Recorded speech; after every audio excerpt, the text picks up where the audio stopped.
बंगाल का रण क्षेत्र जहां खेला होबे का नारा फिजाओं में है, लेकिन इस बार मुकाबला सिर्फ हार जीत का नहीं, बंगाल की उस आधी आबादी का है जिसने ममता बनर्जी को सत्ता के सिंहासन पर बिठा दिया है।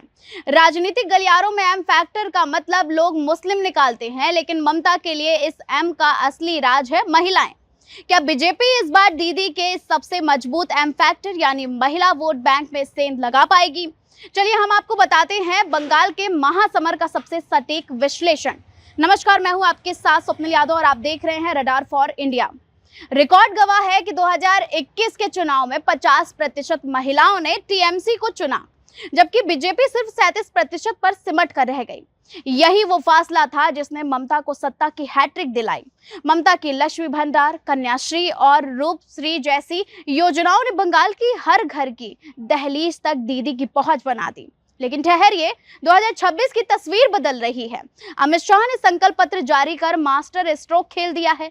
ममता बनर्जी ने 150 रुपए के बदले बीजेपी ने 3000 रुपए का वादा किया है, यानी लक्ष्मी भंडार की कार्ड की बड़ी सौगात मिलने वाली है। एक तरफ 75 लाख लखपति दीदी बनाने का मोदी का सपना, तो दूसरी तरफ संदेश खाली और आरजीकर मेडिकल कॉलेज जैसी दर्दनाक घटनाएं। बीजेपी ने इस बार अपनी रणनीति बदल दी है। आरजीकर पीड़िता की मां रत्ना देवनाथ को उम्मीदवार बनाकर बीजेपी ने ममता के महिला सुरक्षा के दावों पर सीधा प्रहार किया है। विपक्ष के नेता शुभेंदु अधिकारी का एक ही वार है कि एक महिला मुख्यमंत्री के राज में महिलाएं सुरक्षित आखिर क्यों नहीं हैं? ये बड़ा सवाल भी है और शुभेंदु अधिकारी का बयान भी है। लेकिन ममता बनर्जी झुकने वालों में से नहीं है। उन्होंने एलजीबीटीक्यू कम्युनिटी से मेनका गुरुस्वामी को राज्यसभा भेजकर ये तो साबित कर दिया है कि वो महिला और लैंगिक अधिकारों की सबसे बड़ी पैरोकार हैं। 291 में से 52 महिलाओं को टिकट देकर उन्होंने जेंडर पॉलिटिक्स में अपनी पकड़ को और मजबूती दी है। उन्होंने ये भी दिखाया है कि महिलाओं के अधिकार के लिए अब टिकट बेहद जरूरी है। स्क्रीन पर हम आपको कुछ आंकड़े भी दिखा रहे हैं। आंकड़े ये हैं कि बंगाल में 3 करोड़ 44 लाख महिला वोटर हैं, यानी कि ये जो आंकड़ा है वो काफी लंबा है। एमएसएमई के मामले में बंगाल की महिलाएं पूरे देश में नंबर 1 पर हैं, यानी 23.42% की हिस्सेदारी सिर्फ महिलाओं की है। ये वो वर्ग है जो साइलेंट वोटर है, जो सोचता ज्यादा है और बोलता कम है, और साथ ही साथ कौन मुख्यमंत्री होगा उसकी दावेदारी भी ठोकता है।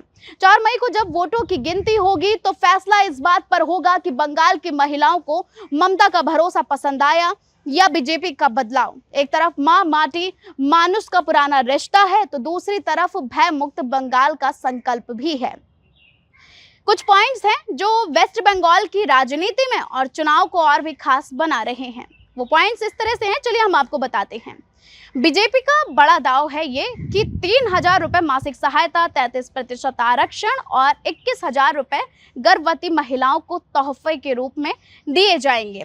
टीएमसी का किला ये है कि लक्ष्मी भंडार में इजाफा, यानी कि 1,500 रुपए रख दिया गया है, और कन्याश्री की सफलता और मेनका गुरुस्वामी का इमोशनल कार्ड टीएमसी के लिए बड़ा बेनिफिट होने वाला है। अब इन सब में टर्निंग पॉइंट क्या है? आरजीकर कांड की पीड़िता की मां का चुनाव लड़ना, लेकिन चुनौती है ट्रेनी डॉक्टर का मामला और उसके बाद उनकी मां का भाजपा की तरफ से उम्मीदवार होना टीएमसी के लिए खतरे की घंटी साबित हो सकती है। लेकिन 4 मई को जब वोटों की गिनती होगी तो इस बात का भी खुलासा हो जाएगा कि आखिर किसे चुना है जनता ने। फिलहाल देश भर में चर्चाएं तेज हैं कि क्या इस बार बंगाल में दीदी का तिलिस्म टूटेगा या फिर महिलाओं की ममता की ढाल बनेगी। अपनी राय कमेंट बॉक्स में हमें जरूर बताइएगा और बंगाल चुनाव की हर अपडेट के लिए देखते रहिए रडार फॉर इंडिया। नमस्कार।